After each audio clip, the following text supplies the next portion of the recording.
Bonjour et bienvenue, voici notre tour d'horizon économique, géopolitique, énergétique et boursier. Nous sommes le jeudi 11 mai et pour comprendre comment tourne la planète finance, c'est sur la bourse au quotidien et nulle part ailleurs. L'épisode du jour s'intitulera « Ce n'est pas l'iceberg de la dette qui est dangereux, c'est son basculement ». On y est presque. Alors en ce qui concerne l'iceberg de la dette d'État, vous le savez, aux États-Unis, on est à 31 500 milliards. Après relèvement du plafond qui interviendra certainement, enfin je le parie, d'ici le 31 mai, on montera ce plafond à 33 000 milliards. Ainsi, le service de la dette américaine à fin 2023 dépassera probablement les 930 milliards de dollars, un budget supérieur à celui de la défense américaine et peut-être même de la sécurité sociale. Mais bon, pour éviter une banqueroute, il est évident que les États-Unis mettront tous les moyens nécessaires.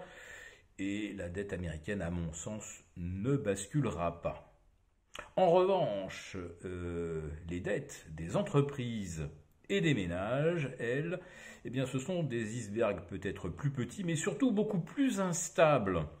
Et on a déjà vu basculer l'iceberg des licornes, des start-up de la Silicon Valley, qui n'ont plus pu se refinancer et qui ont d'ailleurs entraîné dans leur chute la SVB, First Republic, et désormais PacWest est également en grande difficulté. Mais il y a un iceberg beaucoup plus important, c'est celui de l'immobilier commercial. Alors, je le répète régulièrement, on voit se multiplier des défauts. Et cette fois-ci, le problème dépasse de loin le périmètre de la seule Californie ou de grandes villes comme New York et Boston.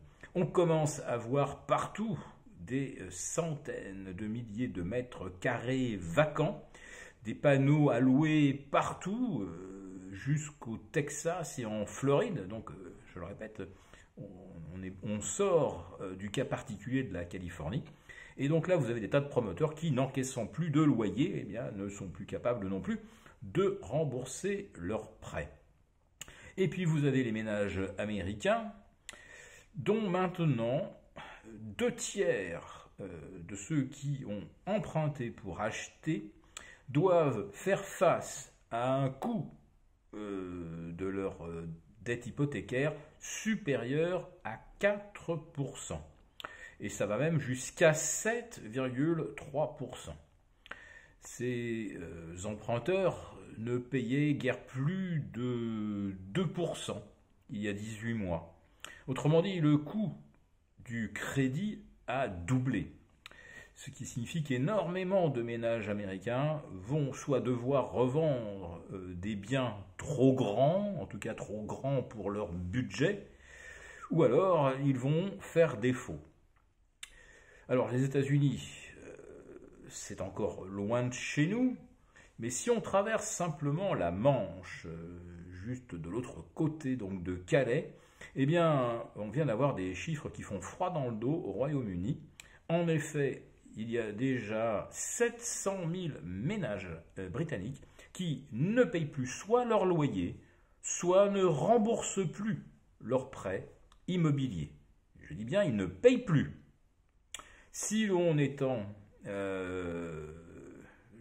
l'enquête aux défauts, aux problèmes ponctuels de remboursement ou de paiement du loyer, là on arrive à un peu plus de 2% des ménages britanniques. Ce qui signifie en fait que 7,3% des emprunts immobiliers aujourd'hui font déjà l'objet soit d'un défaut, d'un problème ou d'un incident de crédit, et pour les loyers, on a également des propriétaires qui ne sont plus payés par leurs locataires. Alors c'est vrai qu'en Angleterre, vous dégagez plus facilement un locataire indélicat, Mais il y a quand même un gros souci. Et l'Angleterre, c'est peut-être un petit peu le canari dans la mine. C'est l'indicateur avancé de ce qui nous attend avec la hausse des taux. Et sachez qu'avec 7,3% d'emprunteurs en difficulté, on se retrouve là avec un ratio à peu près équivalent à celui que l'on a connu avec les subprimes lorsqu'effectivement vous aviez énormément d'emprunteurs qui se retrouvaient en défaut. Et là, le système bancaire n'y résisterait pas. Et c'est ça, le fameux basculement de l'iceberg, c'est qu'à un moment, les faillites des uns ou les défauts des uns entraînent les défauts des autres. Et quand une banque a trop d'impayés, trop de défauts, eh bien elle arrête de prêter à des gens qui ont absolument besoin d'argent pour survivre, je pense notamment aux entreprises. Et lorsque les banques ne prêtent plus, eh bien, elles précipitent dans la faillite à nouveau des emprunteurs, entrepreneurs, investisseurs immobiliers, etc.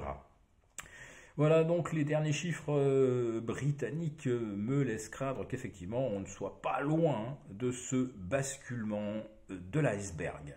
Si cette vidéo vous a plu, n'hésitez pas à nous mettre un pouce. On vous retrouve demain pour le live des affranchis avec nos abonnés.